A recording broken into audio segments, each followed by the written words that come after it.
Hello dear student class 9th। आज हम पढ़ेंगे ऊर्जा।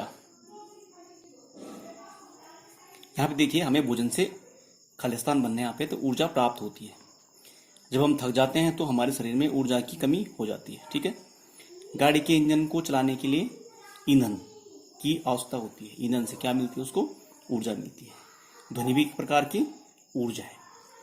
अब हम कह सकते हैं कि कार्य करने की क्षमता को हम कह सकते हैं कार्य करने की क्षमता को ऊर्जा कहते हैं। ठीक है, और ऊर्जा का ऐसा ही मात्रा क्या होता है? जूल ही होता है, जो कि कार्य का भी होता है। ठीक है, अर्थात एक जूल कार्य करने के लिए आवश्यक ऊर्जा एक जूल ऊर्जा कहलाती है। एक ठीक है, जूल ऊर्जा का छोटा मात्रक है। कभी कभी ऊर्जा के बड़े मात्रा के रूप में किलो जूल का प्रयोग हम करते हैं। जैसे यहाँ आप देखिए, एक विचार करना है। धावक दौड़ता है, गति के कारण शरीर में ऊर्जा उत्पन्न होती है। धीरे धीरे शरीर में ऊर्जा की कमी होने लगती है।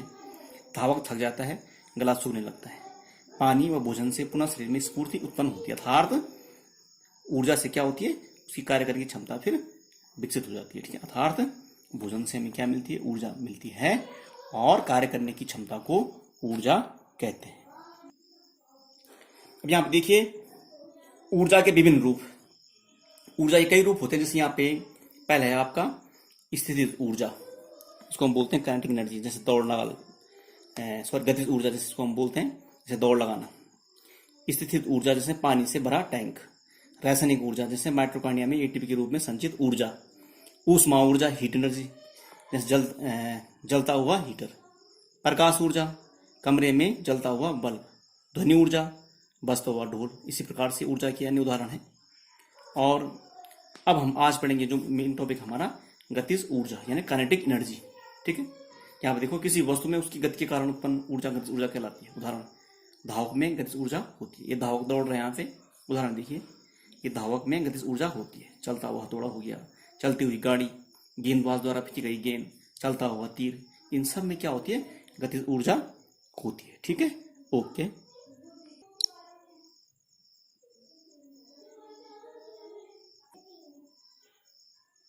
अब देखिए गतिज ऊर्जा के लिए सूत्र हम कैसे ठीक है, तो सूत्र हम आराम से इसको निकाल सकते हैं।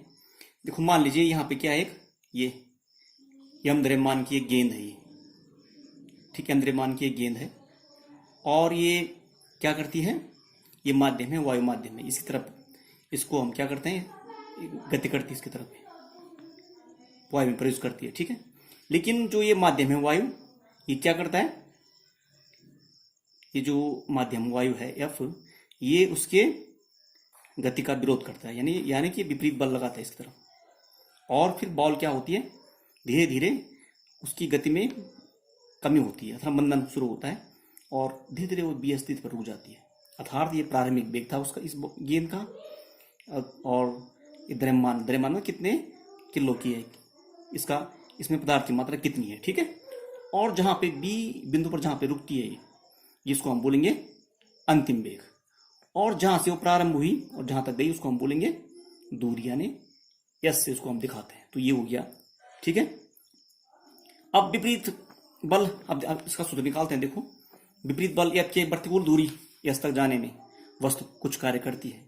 ठीक है, यहां से यहां जाने में कुछ कार्य करती है, और वस्तु द्वारा किया गया कार्य बराबर क्या होगा? कार्य बराबर बल इंटू दूरी। कार्य किया उसने कुछ, तो कार्य बराबर क्या हो जाएगा? बल इंटू दूरी। यानी या कार्य को हम किसी दिखाते हैं? डब्ल्यू से दिखाते हैं, यानी डब्ल्यू बराबर एफ इंटू एस, यानी बल इंटू विस्थापन या बल इंटू दूरी। अब वस्तु की संपीड़ित गतिज ऊर्जा कार्य डब्ल्यू के करने में प्रयोग कर ली जाती है। गतिज ऊर्जा यहां से गतिमान होती है, तो समस्त गतिज ऊर्जा यहां तक जाने में जो कार्य किया वस्तु ने, उसमें प्रयुक्त हो जाती है। तो इसको हम क्या दिखा सकते हैं? गतिज ऊर्जा बराबर कार्य, क्योंकि ये यहाँ पे रुक गई। यहाँ वस्तु क्या हो गई? रुक गई। यहाँ पे मंदन के कारण यहाँ पे रुक गई, क्योंकि बल विपरीत बल लगा यहाँ पे। तो पूरा जो है गतिज ऊर्जा किस में खर्च हो गई? जो हमने पूरा कार्य किया, यानी गतिज ऊर्जा बराबर कार्य हम बोल सकते हैं, यानी गतिज ऊर्जा बराबर एफ इंटू एस। समीकरण इसको हम एक रख देते हैं। अब देखिए, यदि किसी वस्तु का प्रारंभिक वेग भी है, ये प्रारंभिक वेग यहाँ पर वस्तु, और अंतिम वेग ये है जहां पर रुकी हो। ठीक है, त्वरण क्या है? ये त्वरण मतलब वेग प्रति दर बड़े समय। और दूरी एस है, दूरी यहां से यहां गई जो, ये क्या है, एस है, तय करते दूरी तय करते एस से दिखाते हैं।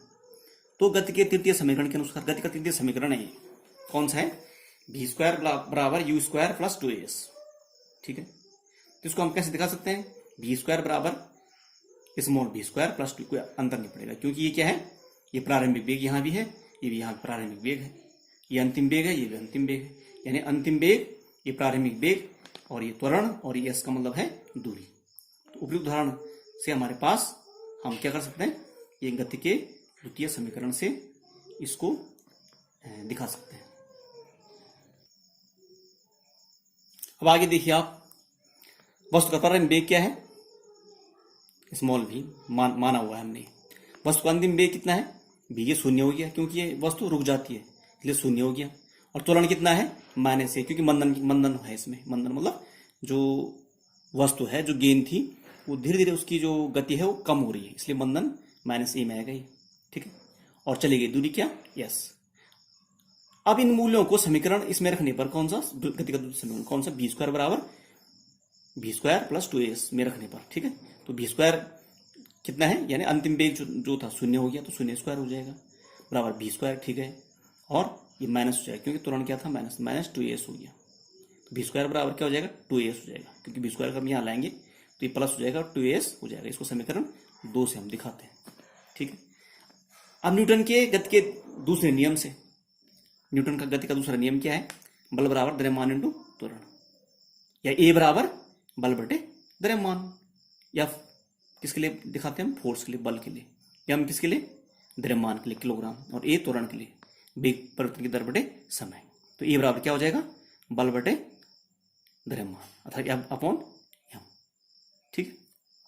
अब समीकरण 2 में त्वरण का मूल्य रखने पर, समीकरण 2 ये वाला है, इसमें त्वरण का मूल्य रखने पर v स्क्वायर बराबर, यानी a का मान रख दिया हमने इसमें, तो क्या हो जाएगा, 2 into F into S upon M हो जाएगा। ये a के स्थान पे क्या रख दिया हमने, f अपॉन एम रख दिया, या अब इसको हम f इंटू एस को आगे लिया है, इसको हम कार्य बोलते हैं, f इंटू एस बराबर क्या हो जाएगा, हाफ एम बी स्क्वायर, बराबर क्या हो जाएगा, हाफ एम बी स्क्वायर। और f इंटू एस क्या है, परंतु समीकरण 1 से f इंटू एस बराबर क्या है, गतिज ऊर्जा। समीकरण 1 और समीकरण 3 की तुलना करने पर गतिज ऊर्जा यानी f इंटू एस बराबर हाफ एम बी स्क्वायर, अर्थात गतिज ऊर्जा बराबर हाफ एम बी स्क्वायर, जहां पे m वस्तु का द्रव्यमान और v वस्तु का वेग है, ठीक है। अतः v वेग से गति करती हुई और द्रव्यमान की एक वस्तु, m द्रव्यमान की एक वस्तु में उसके रुकने से पहले हाफ एम बी स्क्वायर कार्य करने की क्षमता होती है, अतः सूत्र से स्पष्ट है। वस्तु की गतिज ऊर्जा वस्तु के द्रव्यमान के अनुक्रमानुपाती होता है। वस्तु की गतिज ऊर्जा वस्तु के वेग के अनुक्रमानुपाती होती है, ठीक है। ये हो गया आपका। अब आप लिए क्वेश्चन है, 0.2 मीटर पर सेकंड के वेग से गतिमान 4 किलोग्राम द्रव्यमान के वस्तु की गतिज ऊर्जा की गणना कीजिए। तो यहाँ पे m क्या हो जाएगा, m क्या है यहाँ पे, m बराबर क्या हो जाएगा यहाँ पे 3 kg, ठीक है। 3 या 4, यहाँ पे 3 kg करो, सपोज 3 kg, यहाँ पे 3 kg हो गया, और m बराबर 3 kg, और v बराबर क्या हो जाएगा 0.2 मीटर पर सेकंड हो जाएगा, ठीक है। तो गतिज ऊर्जा क्या हो जाएगी, गतिज ऊर्जा क्या हो जाएगी, बराबर हो जाएगी आपकी ये हाफ एम बी स्क्वायर, ठीक है। बराबर कितनी हो जाएगी, हाफ इंटू 3 इंटू 0.2 स्क्वायर, बराबर कितनी हो जाएगी, half into 3 into 0.2 into 0.2 is equal कितना हो जाएगा ये, अगर इसको हल करेंगे तो हो जाएगा लगभग 0.06 जूल। ये हुई क्या, गतिज ऊर्जा की गणना है। ये आंसर इसका इतना हो जाएगा, ठीक है। Okay, thanks.